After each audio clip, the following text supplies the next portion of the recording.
Hey everyone, ready to dive into some serious investing wisdom today. We're going deep on the ideas of Francisco Garcia Parames. Parames is, well, he's a titan in the world of European value investing. Not just your typical stock picking guru though, right? Not at all. We're working with excerpts from his book, Invirtiendo a Largo Plazo, which translates to Investing for the Long Term.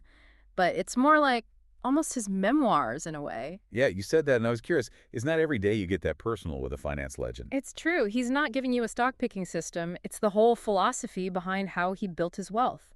Decades of experience went into this. And I have to say, I was pleasantly surprised. He blends these personal stories with real economic theory. Could have been dry, but it wasn't. He's a natural storyteller.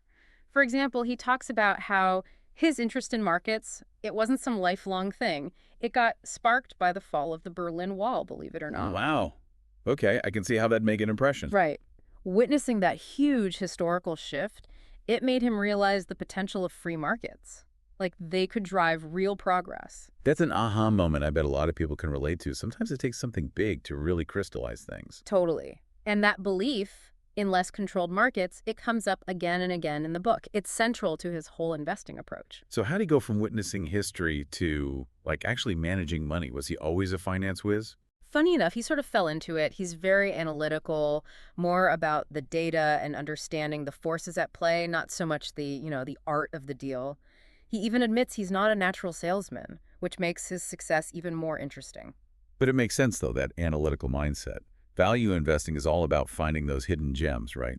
The stuff other people miss. You got it. And he had his influences, of course, credits people like Peter Lynch, Warren Buffett for shaping his approach early on. Those are names, even if you know nothing about investing, you've probably heard of them. Anything else about Parames' background really stand out to you? His emphasis on the importance of literature is fascinating. He's an avid reader, believes that understanding human behavior, like through novels and stuff, it's key to understanding how markets work. Okay, that's a connection I wasn't expecting. But it makes sense when you think about it. Markets, it's people making those decisions. Not just numbers, it's the psychology behind them. And that's where the book takes this interesting turn. Parames is really into the Austrian school of economics. It's a big influence on his philosophy. Now, I'll admit that's not something that usually comes up in a value investing book. For those of us who aren't, economics scholars, what's the quick explanation of the Austrian school? So basically, it's this way of thinking about economics where individual human action, like what we do, it drives the outcomes. Big on free markets, cautious about government intervention. So less control, things tend to work better on their own. That's the idea. Yeah, you could say that. And for Parames, this isn't just him being academic, it's the core of his investment strategy. All right, now we're getting to the good stuff. How does he actually apply these ideas when he's making investment decisions? So there are a few big Austrian school ideas that he brings up. One, he really believes markets work, generally. It's when we try to overregulate, control too much, that things backfire. He uses this comparison of Brazil and China, actually. Interesting. Two very different approaches there. Totally.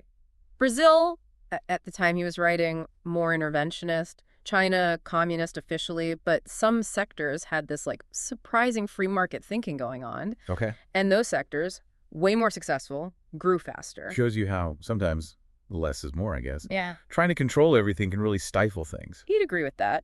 Another principle he's big on, being wary of artificially low interest rates. Keeping them low for too long. Leads to inflation, eats away at your savings. Now, that's something everyone listening cares about, I bet. Ah. How to protect your money from, silent erosion or whatever. He has this great visual, a graph of the U.S. dollar's purchasing power since 1913, going down. Eye-opening, really makes you think. I'm going to have to look that up. Powerful reminder that inflation matters to everyone's bottom line. Any other Austrian school stuff that factors into how he invests? Here's one that sounds simple, but it's deep.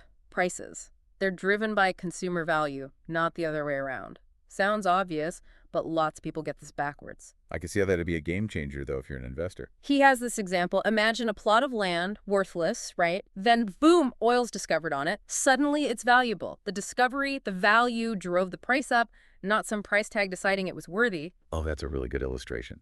Funny how some of these Austrian school ideas, they're common sense almost, but get lost in all the economic jargon. I think he'd like that you said that. Cutting through the noise, that's what it's about. And this all goes into his whole approach, not just what to invest in, but the why. Okay, so let's break that down. What is the Parames approach, the core tenets of it? So Parames, he's all about real assets, things with intrinsic value, even when the economy's going haywire, land, precious metals, businesses that produce stuff people always need. Makes sense, right?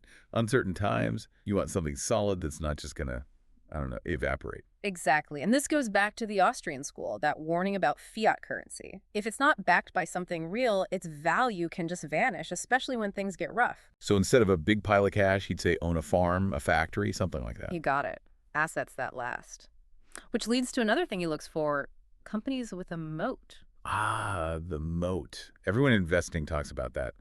What's Parame's definition, though? It's from Warren Buffett, the idea of a durable competitive advantage. That thing a company has that others can't just copy easily, keeps them ahead. So like BMW, Apple, that level of brand, Yeah. or some unique tech nobody else has figured out yet. Exactly. Parames uses BMW. They're known for luxury, performance. People pay a premium for that, so even if competitors are cheaper, BMW's got its loyal customers. That's the moat. Protects their profits. Okay, that really clicks. Can't talk value investing without patience, though, right? Absolutely. Parames is clear. This is not get rich quick. It's long game, holding on even when the market's freaking out.